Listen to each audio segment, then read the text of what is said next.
Oh. Hey, cool. It's got no cord.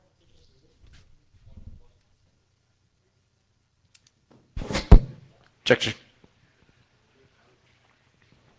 Hello, everyone. Welcome to LayerOne 2009. I'm Strom Carlson. So I know I'm not on the schedule to give the talk now. I'm supposed to be giving a talk tomorrow. You should be giving hearing a talk from Joe McRae right now, but he's stuck in he's in airline hell or something. So they asked me to give this talk at the last minute, and it's kind of funny because there's this form that they give to us when we check in to speak, and it says, "Please check in with registration for your talk 20 to 30 minutes prior to going on stage. This will let us know that you're in fact around, so we don't have to activate Emergency Plan Omega." And there's a little subscript which says, "We have no idea what Emergency Plan Omega actually is. We're pretty sure it's panic. But apparently it's Ask Strom to give a talk." So I mean, they kind of asked me to give this talk at the very last possible second. I had to come up with something real quick. So I figured that, you know, since we're here and since there's this Catholic convention next door, I figured let's do a talk on gay dating the Catholic way.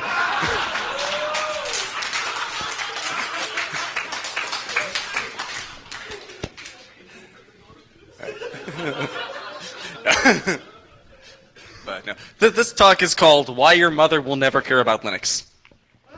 It's so.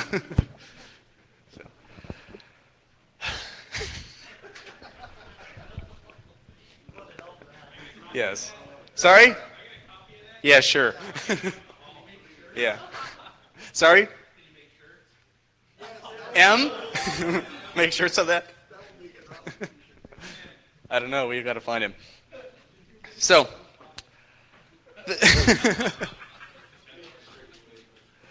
So anyway, there was my aunt got me a birthday card for my birthday a couple months ago, and it was kind of funny. I opened it up, and the card said on the front, "For your birthday, I'm going to send you a check for $10,000." And you open it up, and inside it says, "Just as soon as my Nigerian friend that I met on the internet sends me $10 million in government funds to deposit in London." I thought it was kind of cute. But yeah, so this is your mother, and this is Linux, and this is why they're never going to talk, never going to care about each other. So, just a bit of a, so as far as why I'm doing this talk, I went through some pretty bad tech burnout about a year and a half ago. I'd been traveling a lot, I'd been doing a lot of tech work, and I'd gotten about as heavy into tech stuff as I had ever in my life. And it got to the point where I just really got sick of it. So this talk is kind of my, okay, why am I burned out and how do I fix it talk.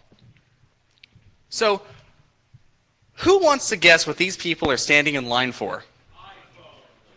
How did you ever guess that? Yeah, they're all standing in line for an iPhone. Notice how this guy apparently doesn't want to be seen waiting in line for the iPhone. But yeah, this thing, right? The Jesus phone? Was that too much of a... But yeah, the iPhone, right? What's interesting about this is it was announced about 6 months before it went on sale. And everyone started talking about this thing. Like really, really, really talking about it. And they were saying all these things about it. All they had seen was one demo that Steve Jobs gave in the keynote, right? They'd never touched it. They'd never used it for themselves. They saw a demo. And they started saying things like, "This is going to be the most revolutionary device since the year 1984. Yeah. This was, what, January 2007. I was looking online. I remember this was what everyone was saying. There was no, well, let's wait and see. Let's see, what this is going to be like. No, everyone was falling over themselves to praise this thing. And I thought to myself, well, okay. This is a fairly typical claim, fairly typical of what people were saying, right? But let me think about this claim for a second. It seems like a calculated date because the mobile phone was introduced in 1983, the Macintosh itself was introduced in 1984, compact discs were from the late 70s, early 80s. So maybe it is the most revolutionary device since 1984 because some of the other stuff hasn't really, it's been evolutionary, but not revolutionary per se, right? But then I thought to myself, wait a second. How many of you own digital cameras? right? How many of you still use film on a regular basis? Right? 2 of you.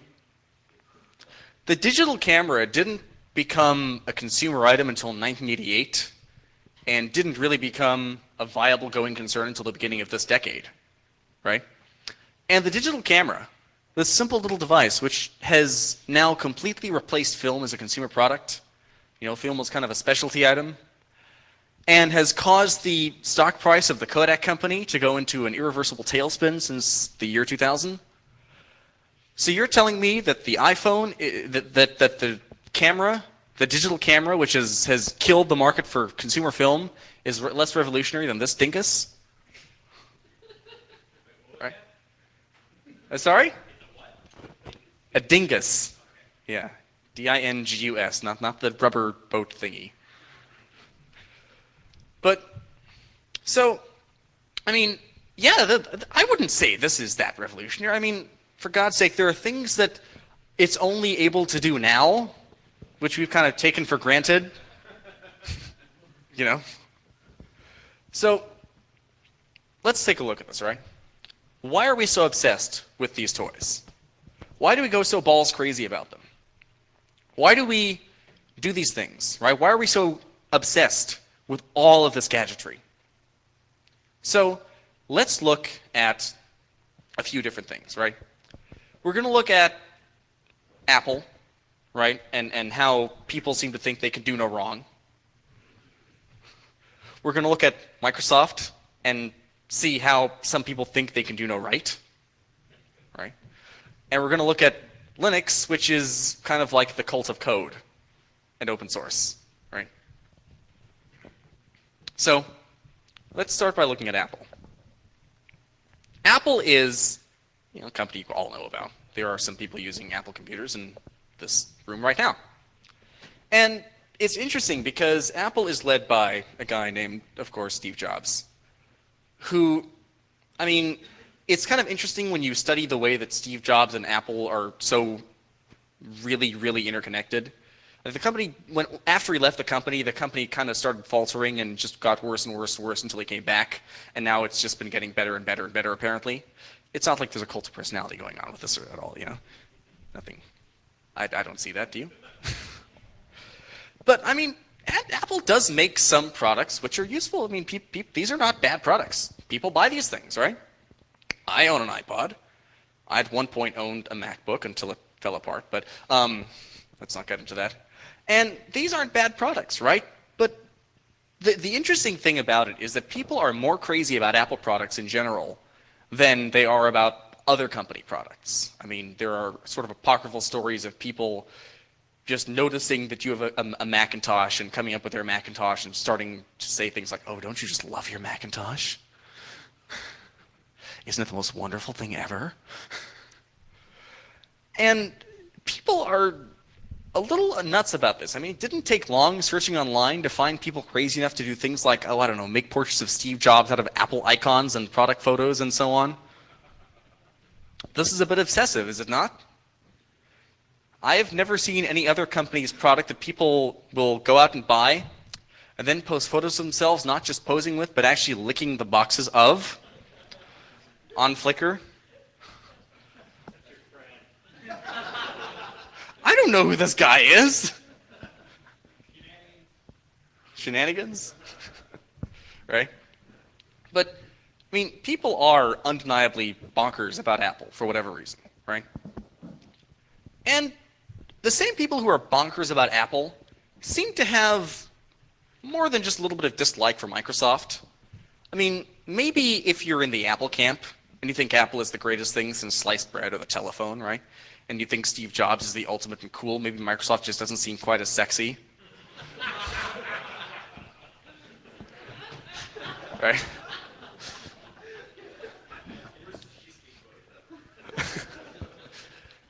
Maybe by comparison to the kind of cool, young, hip image that Apple projects, Microsoft seems kind of maybe old and a bit fuddy-duddy. Maybe, what the hell was that noise? And honestly, there are some people who look at Steve Ballmer and see not just this old fuddy-duddy CEO, but someone a little more evil, right? And I mean, this has been going on for years. I mean, people just don't, for whatever reason, this is ridiculous, right? You know this is ridiculous. You know this is a complete caricature, a complete outrageous caricature of the way things are. I mean, look, Apple does evil things, Apple does good things. Microsoft does evil things, Microsoft does good things, right? They're both reasonably large companies. And, I mean, we know it's childish, but sometimes we do it anyway, right? But even Steve Jobs said this is kind of childish, right? He said, we have to let go of this notion that for Apple to win, Microsoft has to lose. Do you have any of you remember when he said this? No? We have to let go of this notion that for Apple to win, Microsoft has to lose. The era of setting this up as a competition between Apple and Microsoft is over as far as I'm concerned. Do any of you remember when he said this? No? 1997, right? When Apple had just bought Next and Steve Jobs was back in the helm at Apple, and Apple was about this close to no longer existing at all. Right? And he said, okay, well, this is one of the things that's killing the company. This is tearing us apart. This childish, stupid, us versus them mentality, right? This has to stop. This is over. And clearly that lasted.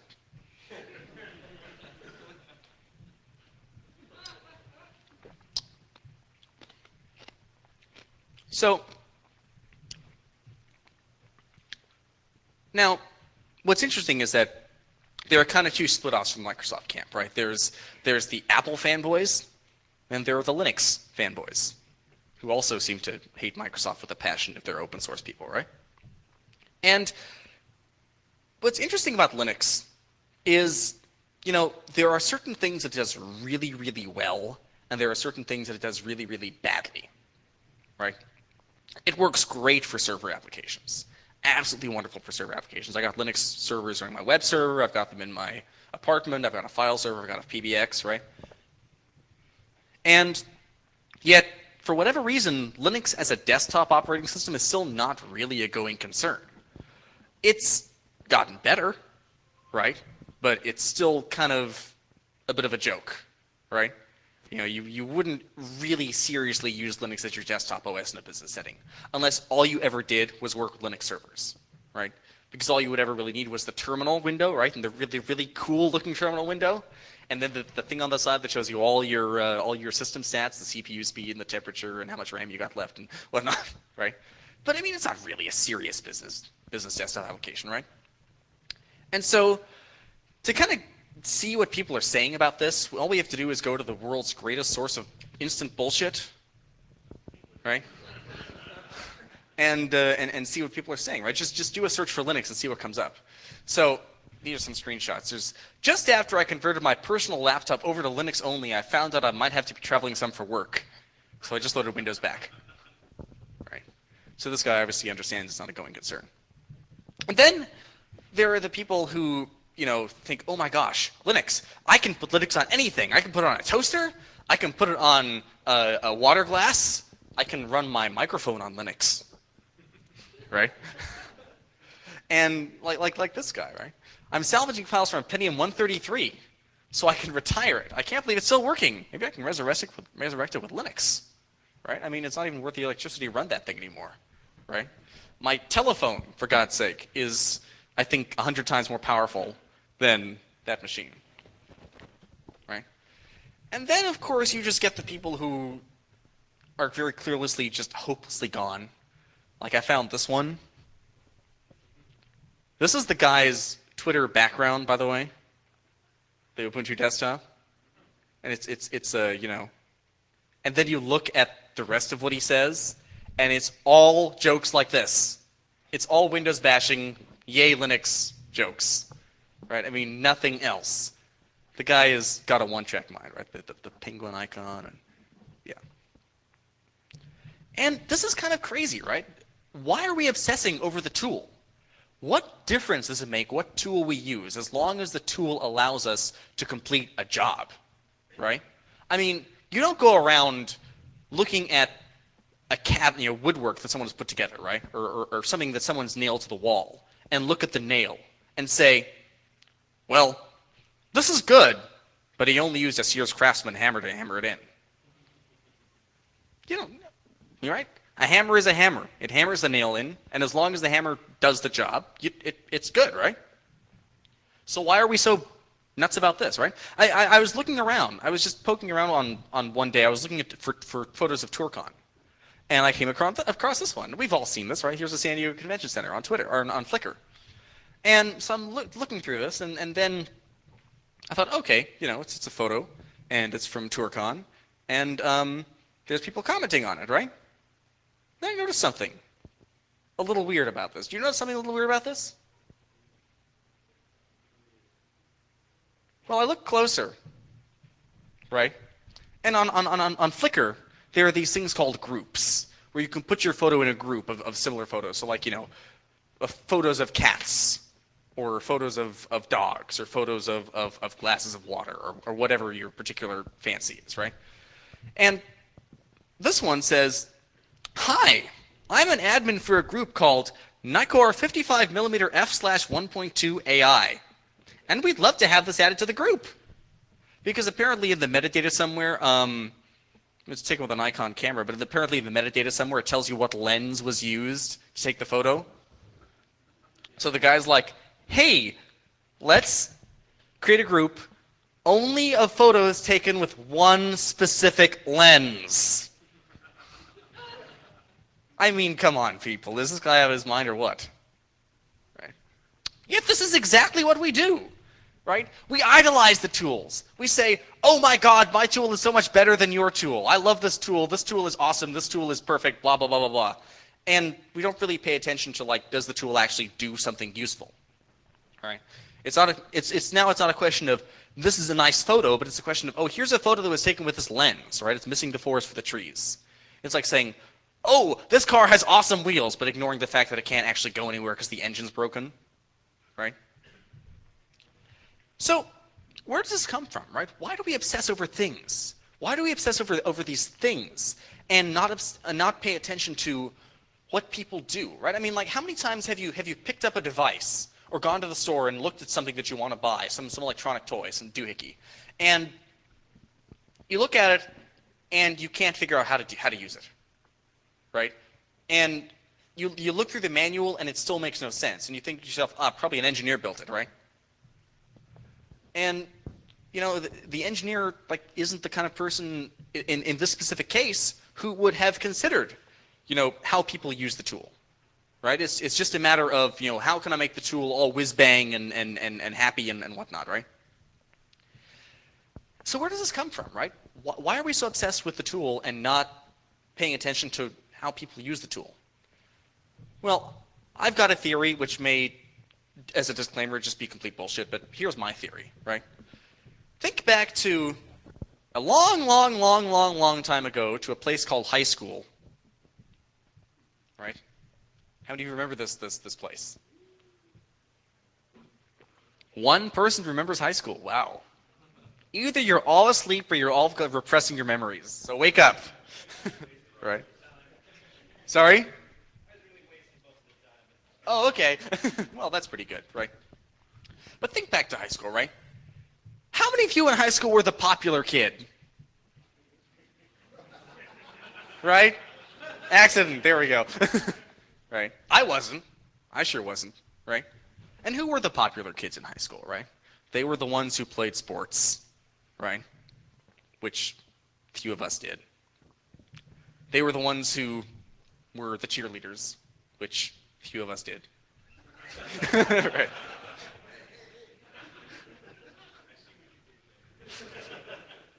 They're the ones who threw, the really good parties, right? Where everyone came to the party and got really, really wasted, and did really stupid things, and did things and did people that they probably regretted the next day, There we go. Right? Yeah, see, now we've got our own thing. It's called DEF CON, which is kind of our reaction to that, right? But for most of us, that wasn't us, right? For a lot of us, the way we were in high school was more like, this. We're geeks, right? We're a little socially awkward, right? And yeah, a lot of us have gotten a lot better recently, but a lot of us in high school were pretty socially inept. I know I was. And, some of us have grown out of it, some of us haven't. Right? But what's interesting about this, right, is the way that people respond to this in their lives. Some people will say, you know what? God, I've got a lot of trouble dealing with people. I should spend more time with people and learn how to interact with them so that I can be more social and have fun and have friends, right? And for some people, this whole social interaction thing is way too awkward and way too painful, right? So what do? Instead of becoming social and doing things with other people and learning about the world at large, we retreat. We retreat into our little universes, right, with the machine in front of us, because the machine won't make us feel bad about ourselves, right? And the machine's easier to deal with than dealing with people. We can control the machine. We can program it. We can make it do exactly what we want instead of dealing with people, which are confusing and unknown and unpredictable, right? And so we retreat into our own little social clique. And hey, here's people who are just like us, who are also socially awkward and who we can kind of talk about with things that we know about, right? We may not know anything about basketball or baseball, but we sure know a hell of a lot about computers, right? Because, that's all we ever think about, And there kind of becomes this social cliquey thing where now, to be the popular kid in the computer clique, it's not a matter of being the guy who plays the best basketball or gets the most girls, but the guy who knows the most programming languages, or the guy who knows how to configure a Gentoo box from scratch that's running on rocks and has cats pissing on it, right? But something interesting has started to happen. I mean, geeks and nerds have always kind of been on the outliers of the social universe for a while, until about 15, 20 years ago, right? When being a geek, being a computer maniac started to become a little bit cool, right? And then 10 years ago, when being a hacker became really cool, right? And just as an aside, this movie is 10 years old. Can we please stop making red pill, blue pill jokes already? Thank you. Right? But what's interesting about this is that this is an image, right? This is a lifestyle. This is a manufactured thing, right?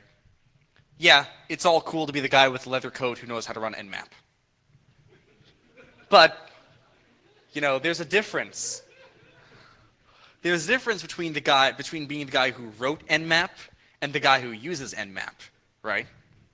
There's a difference between being the person who's known for doing things, right, and making things and building better tools, versus being the guy who is all proud of using those tools.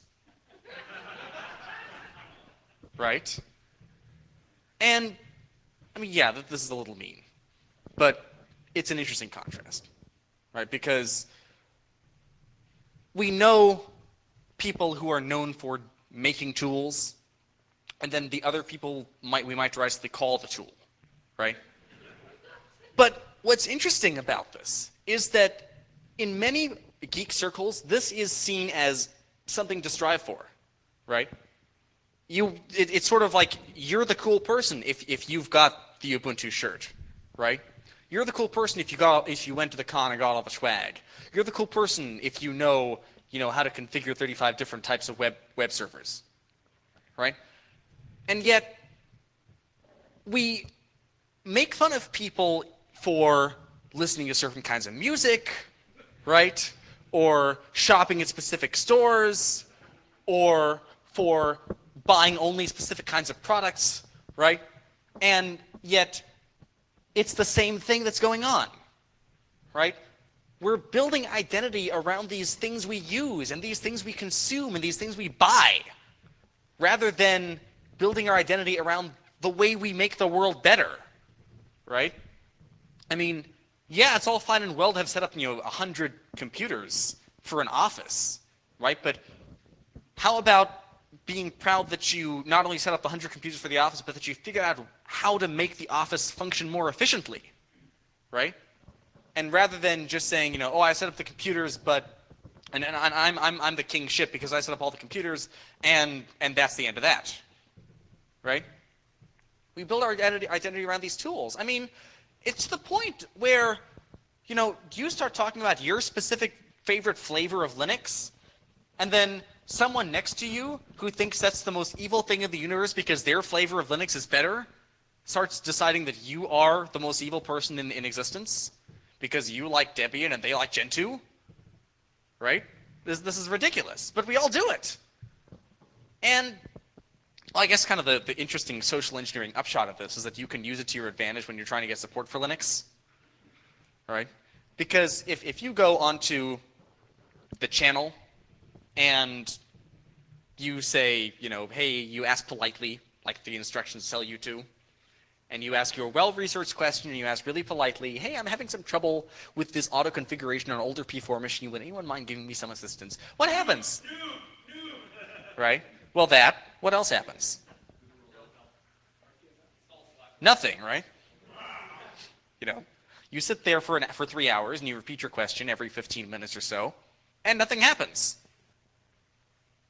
But you can, if you insult the product, and therefore insult the people who use it because they've built their identity around this product, right? And you rant and you say, yeah, this Ubuntu crap is totally fucking useless. This auto configuration won't work correctly on this P4 machine. I don't know why I'm wasting my time on this garbage.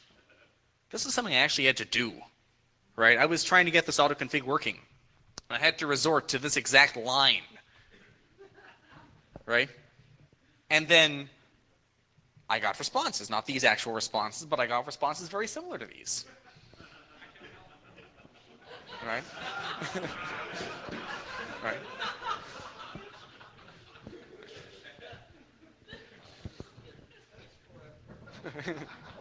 Right. Yeah. I mean, I made these all up, but this is very typical of what I saw, right? And it's interesting because we're getting obsessed with tools, right? Simple tools, complex tools, but they are in fact tools that we're being obsessed over, right? They're just means to an end. They're not ends in and of themselves. They're not worth getting all uptight and hot and bothered over, right? And yet, we're totally obsessed with these things. We live our lives based around these goddamn machines, And think about it, right? There are machines in all of your garages, apartments, cars, whatever, right? Machines that 10 years ago were awesome, right? I was at a swap meet in Los Angeles recently. And I was poking around, and yeah, you can get all sorts of like rip-off athletic shoes and fruits of questionable origin and leather wallets and DVDs and so on. But I found a booth where someone was selling old cordless phones and old computer equipment. I was poking around and hey, there's a Palm 5 just gathering dust. And how many of you still use a Palm 5? Right? Or any sort of Palm Pilot. Right? There are things which are gathering dust in all of our apartments, which teams of people poured hundreds of hours of their lives, thousands of hours of their lives into building and creating and perfecting, that none of us use anymore, that are totally obsolete, that don't make a difference anymore, right? Yeah, we learned things from them and we've built upon them, but there are many things which were just dead ends. And there are many things which were dead ends that people got really, really excited about and thought were the future, right? I mean, I'm sure you can think of something which people would think of as a joke and which in retrospect was a joke, right? But which you thought was pretty cool and which you thought was worth devoting your time and effort to, right? So this whole thing is getting ridiculous. Because, like, again, we're getting to the point where we're building things without considering the people who are going to have to use those things. I mean, for God's sake, how many times have you tried to use some Linux tool that some Linux tool wrote, right? And you try and do something with it, and you can't figure out how to use it, and you can't figure out the error message, and the man page is completely fucking useless, right? How many times have you done that, right? I mean, look, if we don't understand the people that are using these tools, if we don't understand why we're building these tools, the tools are going to become more and more and more and more useless. I mean, look, already half your parents can't use a computer. You know? I mean, mine have gotten better. Certainly, I've managed to train them into being able to use the computer and troubleshoot things themselves, but still, it's tough. It's really tough. If you don't grow up around this stuff, you cannot grasp it. And the people who are building these things are young. They're young people like you and I. Younger than me. Younger than you. Right? People who have grown up around this stuff and love the technology, but don't get how people work. And so how do we fix this? Right? How do we save the world? Because if we don't fix this, if we don't save this, right, things are just going to get worse and worse and worse and worse and worse and more and more and more and more and more unmanageable until you're trying to order drinks out of a drink dispenser and everything comes out tasting almost but not quite entirely unlike tea, right? So first off, we have to realize that the technology doesn't matter anymore, right? It's not about the tool. It's about what the tool does. It's about how the technology makes our lives better and more efficient and easier to live, right? I mean, yeah. It's great that I can now talk to anyone, anywhere, at any time, right? But there's a whole slew of problems with the phone in general, right? There's a whole slew of problems with the way the phone itself actually works. I mean, look, my favorite mobile phones were the ones that just, you know, you picked it up, you dialed the number, and you called, and you talked on the phone, right? I mean, yeah, I like being able to browse the web, and I like being able to, you know, SSH from my phone, and I like being able to have my phone connect to my laptop so I can get online. But, you know, I don't like the fact that I have to actually spend time configuring my phone to get it to work the way I want it, because by default it's a piece of shit, right? I'm horrified when I go into coffee shops now, because remember when people used to go into coffee shops and talk to each other, right? And now people go into coffee shops and plop down the laptop and open up the laptop, and they sit there and they type and they type and they type, and all you see is this for 30 minutes on end, right? You see the tops of people's heads, and no one talks to each other, because they're all talking to everyone else. They're all talking to their friends in Milwaukee and Sao Paulo and Cape Town and Germany, but not the person next to them, right? We're so disconnected from each other through this technology of communication, right? And we're obsessed with the tools. The tools are so overtaking our lives now that we are trying to seek out each other through the tools, because none of us remember how to deal with each other in person anymore. You know? We have to discover, you know, people are more important than the technology. This crap doesn't matter, and you know it doesn't matter, and yet we still go crazy about it, right? We have to replace these things every few years because they wear out and break because they're designed like shit. You know, we get into arguments over what tool is better, right? We get into arguments over what tool does the better job, right? And it's not like we get into arguments over, well, you know, this pen writes better than that pen, or this glass is better than that glass. You know, we get into arguments over these complicated tools. We've dug ourselves into this hole, right? Because we're so obsessed with the tool that we've forgotten that people have to use the tools. And we have to stop doing this bullshit where we build our identity around the tool we use. I mean, yeah, it's all fine and well to be able to configure a Linux server because that's a useful skill because you can do something with it, right? You can make it serve web pages that let people get to information, right? Or, you build a really awesome tool. It's awesome because it never goes down, right? You've got systems set up so that if one fails, a backup system is there so that people can get to the information, or people can communicate with each other, or people can buy things in their underwear at home 24 hours a day, right? To make it easy for people to do things, to make the quality of life better, right? But not this whole, this whole nonsense where you build your identity around the tool you use and your identity is dependent on that tool. I mean, we all know people like this, right? We all know people like this who, like for example, IT manager at a company, or a network manager at a company, right? So let's say you've got a problem with the network, the way the network works. And you go to the network manager and you say, hey, I've found this problem. This doesn't work for me. I think I know how to make it better for people because people are having trouble with this, right? The network manager who gets that the network is a tool for people to do things with will say to you, you're right.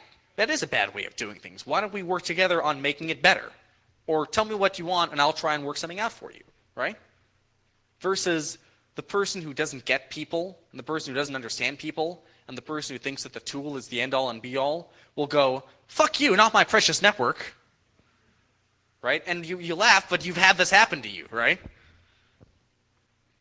And, right, even worse, the person who comes in, take over a position of authority, and what do? They say, well, we've got 1,500 servers running Debian, but I think we should move them all to Gentoo because I like Gentoo better. Right? And you laugh, but you've seen it happen more times than you want to admit. And really, the problem is we need to get away from these damn things more often. We need to get out. We need to interact with each other. And yeah, we're here at a convention, and we do interact with each other. And we go out and we talk, and we eat together, and we chat, and we have a good time. But there is still the story of the person who shows up at DEF CON with the laptop and finds a power outlet in the hallway and plugs in and sits down on Friday and doesn't move until the end of Sunday, except to maybe go to the toilet and get something to eat. Right?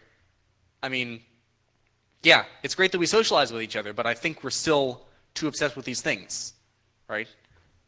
And those of us who are social, yeah, we get it. But there are plenty more of us who don't get the social thing and who are intimidated to even come to these conferences because, oh my God, there are people here and I have to deal with people in person. I don't have this machine between me and the person. It's kind of sad. And we need to figure out some way of making it better. Or if you're still puzzling over the point, and as Matrix succinctly suggested, fucking get a life. Right? Right? Because if we don't figure out how to solve this problem, if we don't take steps to try and say, hey, you know what? Let's not promote this whole idea of the tool being the end-all and be-all. Instead, let's promote the idea of it being about people. One day, we're going to wake up and come to a convention that's going to be full of people who have this tattoo. Thank you.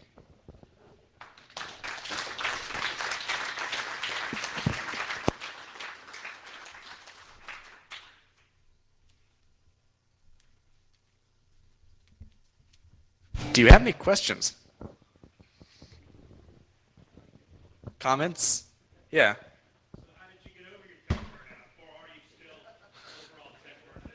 You missed. To a point, I'm still burned out on tech. I'm going into psychology now, rather than tech, because I got sick of tech. So, I don't know. I mean, part of what burned me out was the fact that, I had to deal with people like this all the time, and I couldn't deal with people like this anymore because it was impossible to get through to them.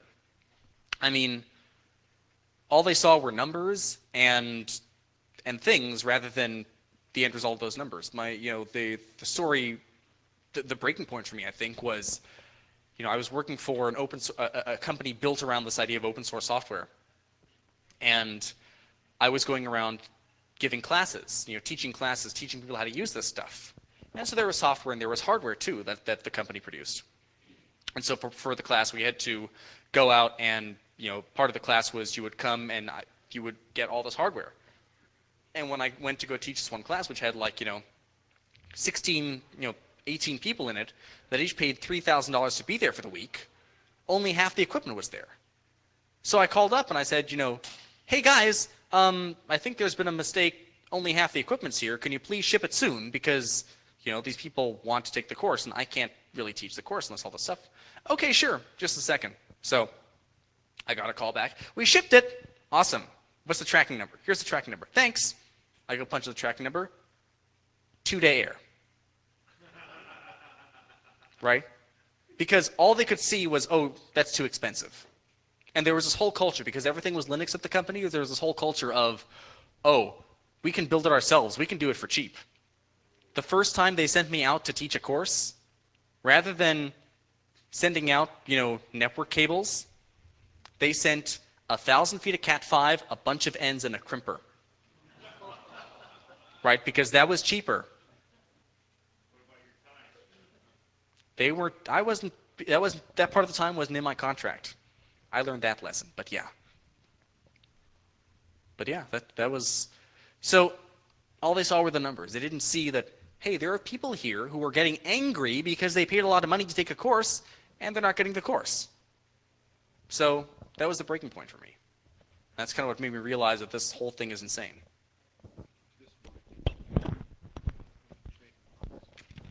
Okay. Any other questions? Accident? What picture? The first line? I'll get to you later. Yeah? I just wondering if you comment on your thoughts around social media and actually using technology to connect better with people both across distances, but also, I think more importantly, who have similar interests. See, the social media thing is really interesting because while, yes, it does have that application, it winds up being a tool for self-aggrandizement. Right? Because there are people who use it to communicate with their friends. I mean, I have a Twitter account, and I use it to stay in touch with people I know in real life. But there are people on Twitter, and I'm sure you know of them, who use Twitter to try and get as many people to follow them and read what they say as they can, and who don't really care, but just use it to say, oh, look at me, I'm popular now. So, I mean, I think the term that's entered the lexicon is social media douchebag, right? But, yeah, we laugh, but it's true. There are people who use the tool to just for self-aggrandizement. And so, to that end, it's just an outgrowth of the same problem. It's taking people who don't know how to interact with people, giving them a tool to interact with people, and then watching them horribly misuse the tool. In the back. Hang on, there's a mic coming your way. Wow, high tech. Earlier you spoke about the big hype over Apple, and to be honest, both my parents use Windows machines. And I've tried switching them over to Debian machines. I've even tried switching them over to Apple machines. And for those of us tools who are still interested in the tool, well, I know a great solution is throw away the computer, shut off your cell phone, talk to the person in front of you instead of eating lunch with someone while you're on the fucking cell phone. Is the Linux failure just an issue of designing user interface because people don't know how people use the systems, or is it something bigger than that? Probably little column A, little column B. I would have to do a lot more research to tell you exactly why that is. I mean, I just have my theory. My theory is that, the people who make Linux software The server stuff is great because they actually have to use servers for stuff, but the desktop OS stuff is terrible because they never actually do any sort of real-world desktop OS computing, so they have no idea. So they make what they think is a good product, right? But in reality, it's completely useless out in the real world. I mean, OpenOffice, it's gotten better, but it's been a joke for a long time, and it still is to a degree very much a joke. Any other questions? Comments? Oh. So you mentioned that in technology there's a lot of dead ends where people spend a lot of time building something that was delivered and it just didn't go anywhere because it was a failure. Mm-hmm. Isn't that part of the iterative process? Isn't that true in the real world, in our real relationships as well? There are some that are failures and not. So isn't that just sort of an outgrowth of the way humans interact? Well, of course, yeah. I mean, in any process, there are going to be dead ends and things that go nowhere. The point wasn't that there were dead ends. The point was that there were dead ends that people got really excited about and thought were the future, and thought were, this is the next big thing. And I can totally see a world where, we're all going to have video phones. Doesn't really happen. So any thoughts on how to deal with that? The social side of getting really excited to try and build a tool for people to use that you watch the users, and then it turns out it's one of the dead ends? Because you mentioned tech burnout, and that's one of the things I'm seeing is you get excited about the thing you're doing, and then it's dead, and you invested so much in it because you thought it would be helpful, and then... Mm-hmm. So any thoughts on that? How to deal with that? I hadn't considered that angle, actually. It's interesting. I'd have to think about it, but I'll think about it and I'll talk to you later about it, yeah. Change of scenery. Yeah. Often. Anybody else? Oh. Actually, to that point, something I've found after having done computers for as long as I have, why do we all have computer jobs? Because computers were something we did as a hobby. We got really into them. We got really good at them. Eventually, we realized, hey, we can make some cash at this. We all went into it. And our hobby is now our job. Yet a lot of us then go home and try to go back to making it our hobby as well. And you end up being surrounded by it. I finish work during the day after having, screamed at people about their servers all day long, and I go home and I scream at my own server. So that's where the burnout comes in. In some ways, you need a new hobby.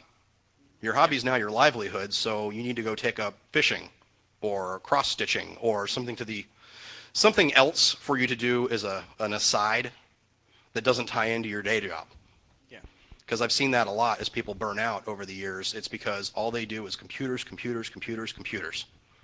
to the point where they don't want to see them anymore. Yeah. That's how I picked up disc jockeying, actually. I got sick of the computer. I needed something else to do, which wasn't the computer. So there we go. Any other questions, comments? All right, thank you.